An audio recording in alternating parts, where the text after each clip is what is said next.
பிரியமானவர்கள், இன்றைக்கு நீங்களும் நானும் கூட நம்முடைய வாழ்க்கையில் எல்லா விஷயத்திலும் நம்ம பார்த்தீங்கன்னு சொன்னால் ரொம்ப நிதானத்தை இழந்து பேசக்கூடியவங்களாய், அவசரப்பட்டு ஒரு காரியத்தில் இறங்கக்கூடியவர்களாய் இருப்போம். ஆனால் வேதம் சொல்லுகிறது, நீங்கள் நிதானமாக இருக்க கடவீர்கள் என்று சொல்லி. சில வீடுகளில் பாருங்க, கணவன் ரொம்ப நிதானமாக பேசக்கூடியவராக இருப்பார். ஆனால் மனைவி அப்படி அல்ல. சட்டுன்னு அவங்க என்ன செஞ்சிருவாங்கன்னா வேகமாய் பேசக்கூடியவர்களாக இருப்பாங்க. சில வீடுகள் அது மாறாக நடக்கும்.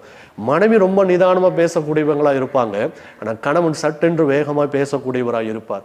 ஆகவே நம்ம எந்த ஒரு விஷயமா இருந்தாலும் சரி, நாம் ஒரு புதிதாய் ஒரு தொழிலை ஆரம்பிக்கக்கூடிய காரியமாக இருந்தாலும் சரி, ஏன் நம்ம ஒரு ஜெபிக்கிற ஒரு காரியம் ஆவிக்குரிய வாழ்வில கூட மிகவும் நிதானமாய் நம்ம செயல்படக்கூடியவர்களாய் இருக்க வேண்டும். அதை தேவன் விரும்புகிறார்.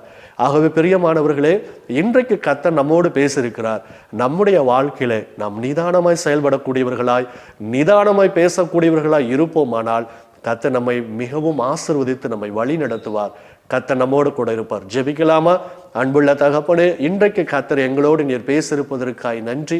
ஆண்டவரே, நாங்கள் நிதானமாய் பேசுகிறவர்களும் செயல்படக்கூடியவர்களாக இருக்க வேண்டும் என்பதை தேவன் உணர்த்துகிறீரப்பா. இந்த வார்த்தைக்கு நாங்கள் கீழ்ப்படுகிறோம். கர்த்ததாமே எங்களை வழிநடத்துவீராக.